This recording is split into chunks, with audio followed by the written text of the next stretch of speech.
ہم اپنے اگلی مہمان کی طرف چلتے ہیں. فرزانہ علی صاحبہ، بیورو چیف آج نیوز پشاور، ہمارے ساتھ موجود ہیں. اور ایک اور بہت آپ کو پتہ ہے، کل پاکستان تحریک انصاف کا جو ہے منصوبہ ہے کہ جی ڈی چوک اسلام آباد میں جو ہے وہ احتجاج کریں گے. اور ظاہر ہے کہ حکومت نے اس کے لیے کہتے ہیں نا کہ آہنی حصار میں لے لیے، کنٹینرز لگا دیے پورے اسلام آباد میں. ان کا ارادہ ہے کہ ہر صورت میں جو ہے اس احتجاج کو کچلا جائے. تو ان سے پوچھتے ہیں کہ وہاں کے پی میں کیا تیاری ہو رہی ہے، کیونکہ پی ٹی آئی کا زیادہ تر انحصار جو ہے وہ کے پی حکومت کی طرف ہے کہ علی امین گنڈا پور صاحب جو وزیر اعلیٰ ہیں وہ کس طرح سے اپنے جلوس کی قیادت کرتے ہیں اور کس طرح سے وہاں پہنچتے ہیں. فرزانہ صاحبہ،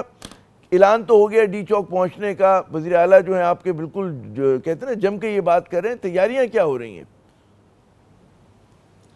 بہت شکریہ عامر صاحب. بالکل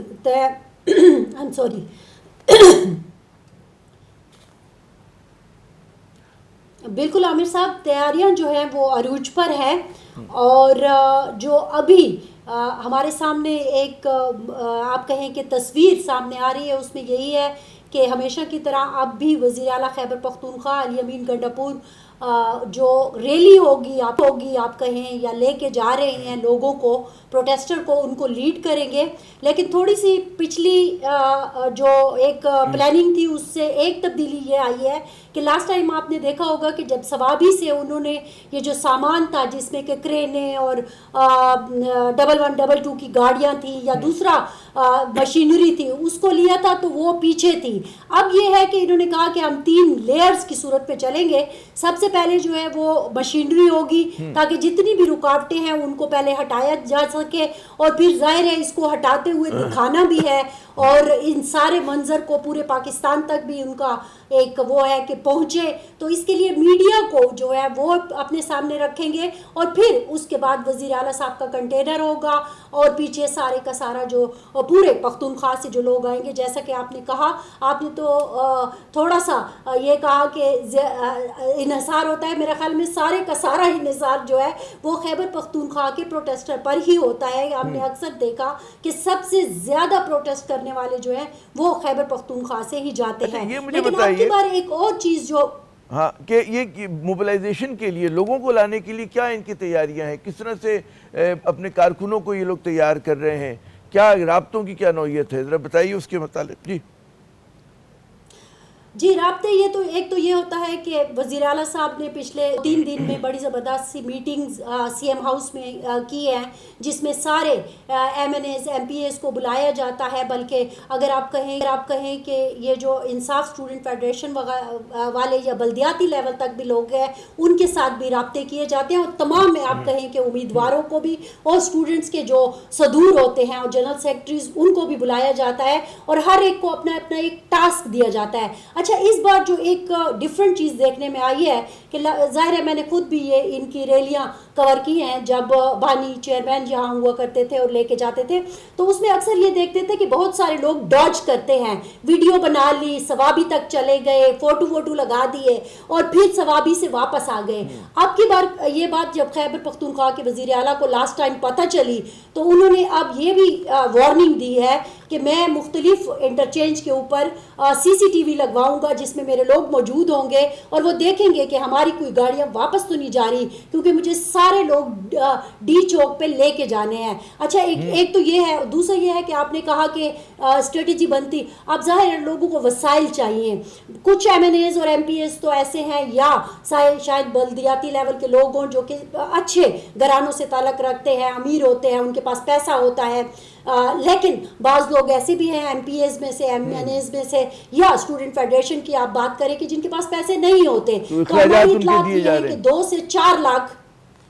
4 لاکھ روپے جو ہیں وزیر اعلیٰ صاحب جیب سے ان کو دے رہے ہیں. یہ سوال میں نے بھی پوچھا کہ کیا واقعی یہ جیب سے دیا جا رہا ہے؟ تو انہوں نے کہا کہ بالکل وزیر اعلیٰ صاحب جیب سے دے رہے ہیں تاکہ وہ لوگوں کو موبلائز کر سکیں، گاڑیاں ہائر کر سکیں اور جایا جا سکے. اور ان کا پروگرام 2 سے 3 راتوں کا مانگتی ہے. میرے پاس 2 منٹوں میں 2 بہت اہم سوالات ہیں آپ کے لیے. اس بات کا بالکل امکان ہے کہ پنجاب جو ہے اٹک پل پہ کوشش کرے کہ جی راستہ روکیں، ان کو نہ پہنچنے دیں. تو جو منتظمین ہیں اس پورے جلسے جلوس کے، ان کے کہیں ذہن کے کسی گوشے میں کہ اس کی وجہ سے جو ہے مازارائی ہو سکتی ہے، تشدد ہو سکتا ہے، ٹکراؤ ہو سکتا ہے، تو اس کے بارے میں کیا سوچا ہے؟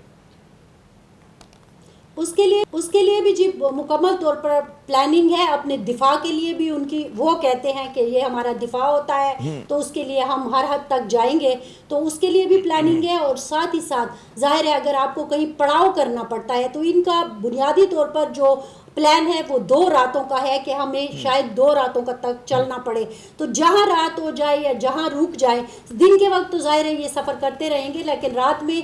2 چیزیں ہیں جو طے کرنی ہے۔ ایک تو یہ ہے کہ یہ بستر وغیرہ یا ایسی چیزیں بھی ساتھ لے کے جا رہے ہیں کہ اگر کہیں اور کھانا پینا ہونا چاہیے، کھانا پینا ہونا چاہیے، میں بالکل سمجھ گیا، کھانا پینا اور سب سے ضروری پانی، کھانے کے لیے جی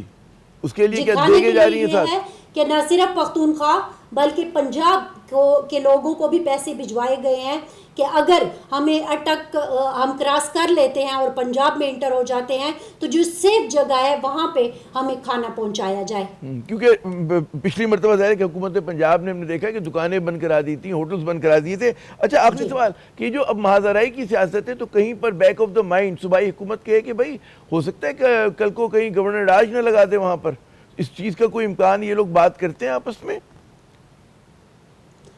دیکھیں وہ تو واضح طور پر علی اعلان یہ بات کر چکے ہیں علی امین صاحب کہ جو بھی کرتے ہیں کر لیں، ہمارا ایک ہی مقصد ہے، اور جو خیبر پختونخوا کی عوام نے بقول ان کے مجھے وزیر اعلیٰ بنایا یا ہمارے لوگوں کو جتوایا ہے تو وہ صرف 1 پوائنٹ ایجنڈا تھا، اور 1 پوائنٹ ایجنڈا تھا کہ بانی چیئرمین کو جیل سے نکالنا ہے۔ شکریہ فرزانہ صاحبہ، آپ نے اپنا قیمتی وقت دیا۔ ناظرین بات یہ کہ تمام آثار یہ ہیں کہ پاکستان کا جو شرارت ہے وہ صرف ہر طرح سے بڑھ رہا ہے، وہ یعنی کہ سڑکوں پہ بڑھ رہا ہے، آپس میں اگر آپ بیانات کی حد تک دیکھیں جس طرح کے بیانات دیے جا رہے ہیں اور جو پوزیشن سیاسی لی جا رہی ہیں اس سے لگ رہا ہے کہ جی بہت بڑھ رہا ہے، اور یہ چیز پاکستان کے لیے، ملک کے لیے ہو سکتا ہے کہ حکومت کے لیے اچھی ہو، نقصان دہ ہو، ایک الگ سوال ہے، پی ٹی آئی کے لیے فائدہ مند ہے، نقصان دہ الگ سوال ہے، لیکن ہمارے ملک کے لیے اچھا نہیں ہے۔ کیا ہی اچھا ہوتا کہ بات چیت کے ذریعے کوئی راہ نکلتی، کیا ہی اچھا ہوتا کہ ہر جو سیاسی کھلاڑی بشمول پی ٹی آئی ہو، سب کو جو ہے جمہوری انداز میں کام کرنے کی اجازت دی جاتی، لیکن ایسا نہیں ہو رہا۔